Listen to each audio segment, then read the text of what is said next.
Welcome to Rugby Uncovered.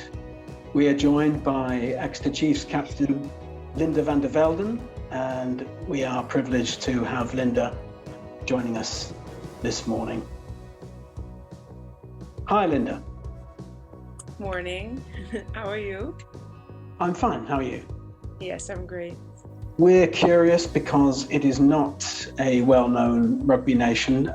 At what stage did you realise that rugby was the game for you in the Netherlands? Well, I actually started playing rugby quite later on because I was 17 when I started playing. But I knew the game before because my dad always used to play. So like when Six Nations was on or when there was a World Cup, it would always be on the TV at home. And my cousin used to play for the same local club I played for, and he used to play for the Netherlands as well. So I knew it in that sense, but like you say, it's quite a small sport in the Netherlands. So at that time, I didn't know much about it. But once I started, I just really enjoyed it, the team environment, and just, yeah, I think it's a really special sport. So after I started, I didn't stop, and that's where I'm at now. You can see in the years that it's definitely growing. It's growing a lot in the Netherlands, so that's really good to see. So wherever you live in the Netherlands, it's possible to find a club not far from where you are. Yeah, so actually where I am from, I just go on my bike and I bike in 10 minutes to my local club.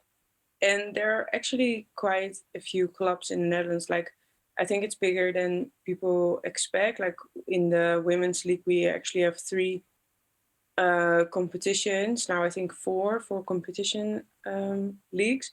So it's been definitely growing, and you can see a lot of girls or more girls since last year and this year going abroad. So yeah, and the men with the national team are actually doing really well. Like in I think before June they are playing a game and if they win that, they will go to the highest division in Europe. So yeah, it's a small country, but it's known for more like soccer or hockey. But rugby is definitely growing and more on the television now. So excellent, good. We had Silke Haverkorn and Timon Vader and Hein Kleek of the Netherlands Women's Rugby Organisation on the show in the summer, and they all referred to how young women with sporting ability in the Netherlands are discouraged from specializing too early. You referred to it just now about in your case. That was your experience, I guess, that you were encouraged to keep other sports going for as long as possible. yeah, I think like a big difference, I guess, with us is that here you have the universities and the university league, whilst in the Netherlands there are some university teams, but they play like in the same league as normal clubs do. So we don't have that difference.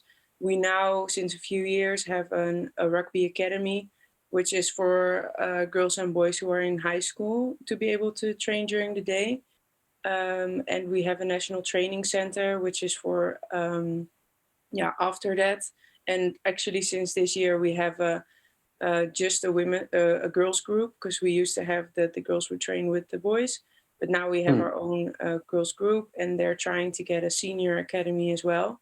So it's definitely getting better. But at my age, yeah, there was not really a possibility like you can see here. But I mean, I guess it also took time here to create those things. So we're on a good way, but there's definitely still a lot we can work on. Very good. Okay. You were playing in France until you came to Exeter last summer. Was it that brought you to Exeter? Yeah, so last year I played in France for Stade Toulousain. That was more because I was looking to go abroad. I felt like in the Netherlands I couldn't develop myself anymore. And one of my coaches from my local club had a connection with Stade Toulousain. But being at Stade Toulousain, I really enjoyed my time there. That was definitely not the case. It's just that I don't really speak French really well. And I just noticed that on a social level, but also playing rugby, like um, communication is just really important, and I couldn't communicate really well. And I also had a difficult position that I had really good girls playing my position, and I just couldn't get the game time that I wanted. And I felt like, yeah, I just couldn't develop myself like I wanted at that time. And my teammate who played there, Holly Myers, she used to play for Harlequins. She said to me, "Oh, there, you should go to try to play in the Premiership." And then she got me in contact with Susie, and she explained me about the project that was going on at Exeter Chiefs, and that's when I got really interested. At the time, I felt a bit like, should I do that? Because I already won't get minutes in France. Like, why would I get minutes then in England? But then I played a trial match against Newcastle Falcons to see if I could get a contract here, and that just went so well because there was just good. I could communicate on the field again, and I had more confidence. And then I thought, well, I want to give it a shot. So when they gave me a contract, I almost immediately said yes, because I knew this would be a good environment for me to develop myself. Good. So you'd never met Susie before? Yeah, I met her in Newcastle. I mean, before when I emailed her and when we called on the phone, I had no idea. But when I met her in Newcastle, and of course I heard about like her rugby career and stuff. So yeah, that's when I met her. But before that, no. Right. She's built a squad of international players at Exeter, the like of which the Premier 15s has never seen. Patricia and Laura from Spain, and Kate, Janine, and Gabby from the US, and Olivia from Canada, and Sashiko Kato from Japan. I've probably missed some as well. I'm guessing that you like that international setup. Yeah, I do. Like, I mean, of course, it was interesting what was going to happen because, like, when I signed and when I came, I knew a few of the girls that were coming, but I didn't know all the names that were coming. Plus, like, I'm from the Netherlands, so I mean, I play Spain, and I've played some countries on the seventh circuit, but not that many, so I wouldn't know them. So a few of them I knew, and at the time when I signed, a few were already sure of coming, but others weren't sure yet. But I think it's only interesting to see like um, all international teams have different cultures, and they have a lot of girls have a lot of experience, and I think it's just really interesting to see how when you bundle all of that together, what comes out. Susie appointed you Chiefs women's captain pretty soon after you arrived. Have you ever done the captaincy job before? Yeah, so at my local club, I was captain the last 2 years, and I am captain for my country since 2019 as well. And before that, I've been involved like in the leadership group. So it's not necessarily new to me to be captain. It is new to be captain of a team with girls I never met. And I was already captain, and there were still new girls coming in that I didn't know. But yeah, I think like why it works quite well because I am captain, but Garnet McKinnon and Patricia Garcia are vice captain, and we have it's sort of like it's us three. It's not necessarily just me, and I think other girls like Olivia de Merchant, she is captain for Canada, and Kate is captain of America.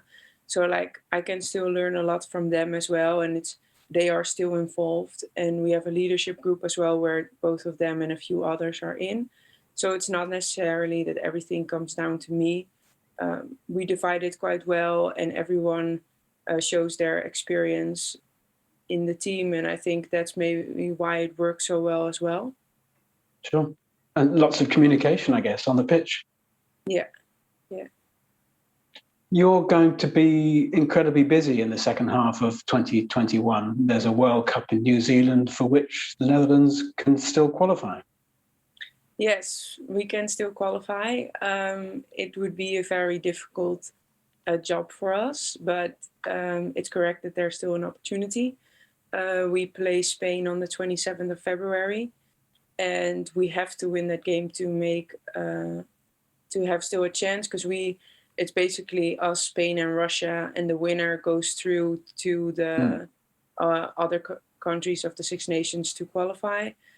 We unfortunately already played Russia and lost. I think what is important for us is we are really trying to grow, and we are actually more looking forward to the next World Cup. We have a new coach in 2019 and end of the year 2019. And we started with a sort of new project, and we had 15 new caps against Russia. So it's a lot of inexperienced girls, but they are very talented, enthusiastic, and have really the drive to learn. So for us, it's more like long-term learning. And since 2019, we have an under-18 team as well. So we are definitely trying to grow for the future. I mean, qualifying is always something you want, and we're not going to say we don't want that, but we also know where we stand, and we need to be realistic. I mean, nothing is impossible, but it's going to be difficult. Oh, it's brilliant. It's brilliant. It's definitely the right way to go about it. Back to February 2021, you've achieved another first. You've beaten both Saracens and Harlequins in the space of 7 days. If you'd predicted that even in the autumn, most people would have said you were being optimistic. Something really quite dramatic has changed at the club. Yeah, I think, I mean, if you look at the other games we played, it was already sometimes quite close as well, or that we would play a really good first half, but then we couldn't hold on to it in the second half. But we have been training really hard, and all girls put everything aside to be the best part of, or be the best version of themselves for the team. And not only the girls, like it's also the staff. They are also putting in all their time. And I think that's what you can see now against Saracens and Queens. Like, we really try to be prepared, and we prepared really, really well. We even trained over Christmas time. So like, yeah, I think that's also what you see right now. And yeah, it was a tough game, definitely against Queens. Was not a pretty game, but in the end we won, and I think that's the most important. And we still have a lot of things we want to improve, and things we want to show everyone what we can do, and like maybe attacking wise as well, show them more what we can do. So yeah, there's still a chance for us to get a top 4 spot, and we are definitely trying to reach that. Excellent. Paul and I refer to this quite frequently. You, with your busyness, always on the go, you've also got a day job. You're working in an architect's practice near Exeter, I think? Yeah, so I work at PMR Architecture in Newton Abbot. At the moment, I work 2 days a week. That's more on the days that I don't train, because we still have girls who, if you don't play on Friday mornings, we have training for them. And some of them, because now with COVID, we have smaller gym groups. We have some groups that gym or have their physio time on Wednesday, Fridays. But I am at work at that time. But yeah, I don't know. I think like, yes, it's a busy schedule, but I've always been used, and I think most rugby girls are, I've always been used to like to do full-time study, to train, and most of the time to work, or to be able to support yourself a little and not to rely on parents or anything else that much. So it's almost like I'm less busy now than I used to be in the past. And I mean, I really like what I do. Like, I really enjoy the rugby, and I also really enjoy the architecture. And I know that this whole rugby dream is gonna stop one day. So it's important to also try to develop my future or my abilities as an architect still. So yeah, because I like what I do, I think it doesn't really matter that it's a busy life, because it's both sort of joy, if that makes sense. But without discounting architecture, staying in the game post-career is something you would also consider? As in for rugby, or Coaching or? that's something I've been thinking about like lately. I mean, I would still want to do both, to be honest. Like I would still want to be involved in architecture as well, because I really enjoy that too. But I would definitely want to be involved with coaching too. Maybe like half. At the moment, I don't think I, how do you say that, have the calms to coach right now. Like how do you say that? I can't. I want certain things then to happen. So I think it takes a few years more to be able to do that in the right way, and also to get my certificates, because at the moment I only have one certificate. So, but I will definitely would love to give my knowledge to probably in the Netherlands, to go back to the Netherlands and share my knowledge to hopefully get our country on a higher level as well, on club level, international level, I don't know. But right now I want to focus on playing, because I'm turning 26, so I think I still have a few more years. Yeah, definitely. We're conscious that you need to go and train.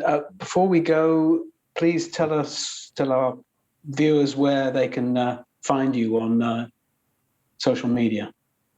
Yeah, I'm mostly how do you say that? I'm mostly on my Instagram, and I try to update it as much as possible. So just Linde van der Velde on Instagram, and if they follow Rugby Netherlands, we are gonna do more takeovers, and then they can see a bit more of also my life at Exeter Chiefs, and maybe our lives at Rugby Netherlands as well. So my Instagram channel, so Linde van der Velde and Rugby Netherlands, is the best way. Brilliant. Thanks ever so much. And a big game this weekend. Yes, we definitely want to try to get a bonus point win, so we can make the gap between us and Loughborough a bit smaller, to try to go for the top 4 spot. But yeah, it's going to be a big game, going to be interesting, and we are really excited to play. Brilliant. Thanks ever so much, and best of luck. Thanks for your time. Thank you so much. Thank you for having me. Thanks, Linde. And thank you so much for joining us. See you next time.